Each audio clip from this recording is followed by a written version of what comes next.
इस वक्त जिस जगह पे हम मौजूद हैं, ठीक कुछ महीने पहले ही इस जगह पे हम आए थे और तब भी यही परेशानी, यही कंसर्न था कि वाटर लेवल काफ़ी नीचे हो चुका है। लेकिन तब गर्मियों का मौसम था और गर्मियों के मौसम में ज़्यादा अलार्मिंग था, लेकिन सर्दियों में ऐसी चीज़ देखने को मिलती है, लेकिन इस कदर ड्राई स्पेल नहीं होता था।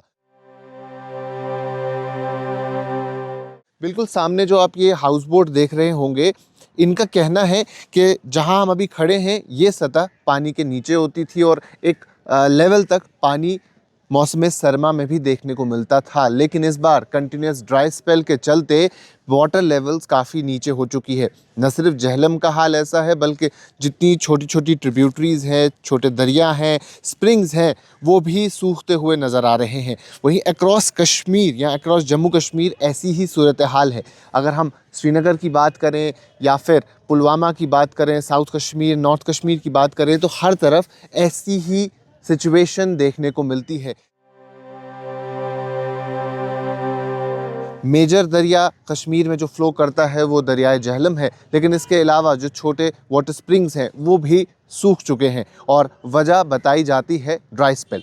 43.1 mm बारिश होनी चाहिए थी एक टाइम पीरियड में। अगर इस टाइम पीरियड को हम देखें नवंबर 1 से लेके दिसंबर 5 तक या दिसंबर 9 तक, लेकिन इस नवंबर 1 से लेके दिसंबर 9 तक सिर्फ और सिर्फ 6 mm रेनफॉल हुई है। तो तकरीबन 86-87% rainfall deficit across Jammu Kashmir देखने को मिल रहा है, जो कि काफ़ी कंसर्निंग है। और इससे पिछले साल की अगर बात करें तब इससे ज़्यादा डेफिसिट था, क्योंकि एक्सटेंडेड ड्राई स्पेल देखने को मिला जम्मू कश्मीर में, लेकिन टिल जनवरी ऐसा ही मौसम था। लेकिन इस बार फिर वैसी ही सूरत हाल बनती हुई नज़र आ रही है और उसकी वजह से लोग परेशान हैं।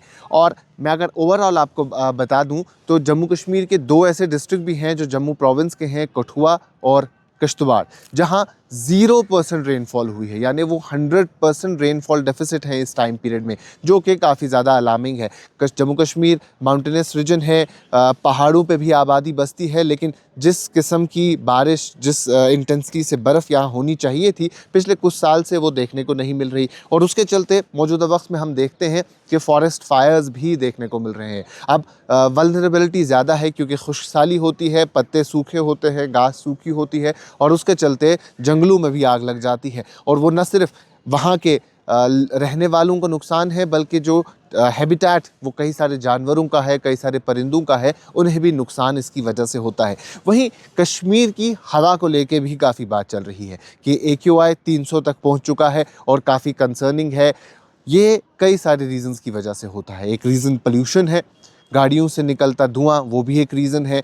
जो हम चारकोल बनाते हैं वो भी एक रीज़न है। लेकिन तमाम तर लोग जो एक्सपर्ट्स हैं उनका कहना है कि अगर रेनफॉल होगी, स्नोफॉल होगा, तो ये हवा भी जो इसमें आलूदगी है उसमें भी कमी देखने को मिलेगी। लेकिन फ़िलहाल जो खुश्क साली है, जो सूखा पड़ा हुआ है, उसकी वजह से हवा में भी आलूदगी देखने को मिल रही है।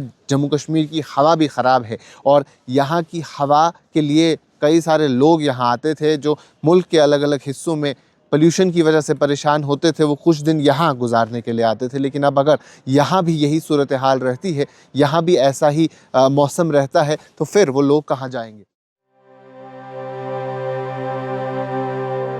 वहीं जो मेजर टूरिस्ट डेस्टिनेशंस हैं, जिसमें गुलमर्ग है, पहलगाम है, सोनमर्ग है, जहां लोग बर्फ़ एंजॉय करने के लिए जाते थे और न सिर्फ एंजॉयमेंट, बल्कि वो बर्फ़ वहां के ग्लेशियर्स पे रहती थी, जमती थी और साल भर फिर नदी नालों में पानी देखने को मिलता था और वाटर क्राइसिस भी नहीं होते थे। लेकिन पिछले कई सालों से, पिछले कुछ वक्त से हमने ये भी देखा कि ग्लेशियर्स भी पिघल रहे हैं, क्योंकि सीज़नल स्नोफॉल नहीं हो रही है और अगर स्नोफॉल होती भी है तो वो ऑफ सीज़न होती है और वो जल्द मेल्ट हो जाती है। और उसकी वजह से टूरिज़्म पे तो इम्पैक्ट होता ही है, लेकिन उसके साथ साथ जो यहाँ के रहने वाले हैं, जो यहाँ के लोग हैं, उन्हें भी काफ़ी परेशानियाँ होती है, क्योंकि अगर वक्ती तौर पे बारिश नहीं हुई, बर्फ़ नहीं हुई, फिर गर्मियों के मौसम में और ज़्यादा पानी की किल्लत होगी।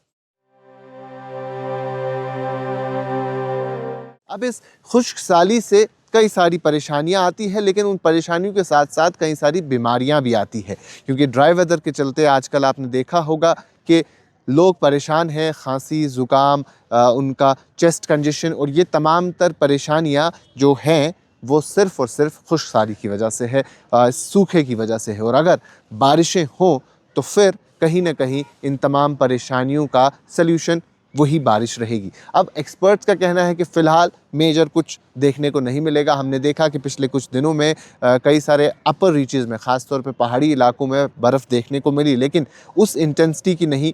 और कुछ इंचेस बर्फ़ गुरेज़ में हुई, गुलमर्ग के अपर रीचेज़ में हुई और कुछ टूरिस्ट डेस्टिनेशंस पे बर्फ़ देखने को मिली, लेकिन जैसी इस मौसम में होती थी वैसी बर्फ़ देखने को नहीं मिली है। और आने वाले दिनों में भी एज सच कोई मेजर प्रेडिक्शन या फोरकास्ट मेट की तरफ से नहीं है। 21 से 23 के दरमियान, 21 से 23 दिसंबर के दरमियान बताया जाता है कि इंटेंसिटी बहुत कम होगी अगर बारिश या बर्फ़ होगी, लेकिन अपर रीचेज़ में बर्फ़ होने के चांसेस हैं, बारिश होने के चांसेस हैं। वहीं प्लेन्स में भी कुछ जगहों पे ऐसी प्रेडिक्शन या फोरकास्ट है, लेकिन कुछ मेजर या कुछ सिग्निफिकेंट नहीं है। लेकिन उम्मीद तमाम तर लोगों की यही है कि ये ड्राई स्पेल की जो स्ट्रीक है, ये लंबी स्ट्रीक टूट जाए और लोगों को राहत मिले, क्योंकि आप ये जहलम का किनारा देख रहे हैं जो पानी में रहता है और यहाँ इस तरीके की सूरत हाल इस वक्त बनी हुई है कि आप इस किनारे पे आराम से चल रहे हैं। तो ये जैसा यहाँ के लोगों का भी कहना है कि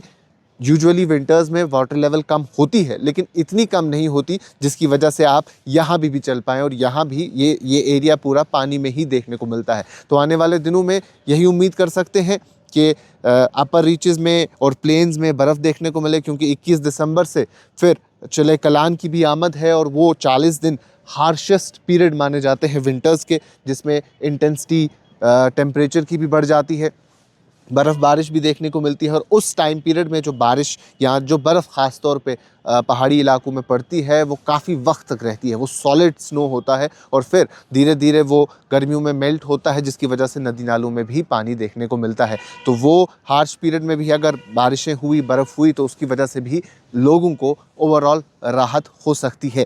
तो फ़िलहाल तमाम तर लोग यही उम्मीद कर सकते हैं कि बारिशें हों, बर्फ़ हो और एक बार फिर से जिस चीज़ के लिए जम्मू कश्मीर जाना जाता है, कश्मीर वैली जानी जाती है, वो चीज़ यहाँ देखने को मिले, ताकि एक खुशहाली की स्ट्रीक टूट जाए और लोग एक बार फिर से राहत की सांस ले सकें। अभी के लिए इतना ही। बाकी तमाम मज़ीद मालूमात के लिए बने रहें कश्मीर लाइव के साथ।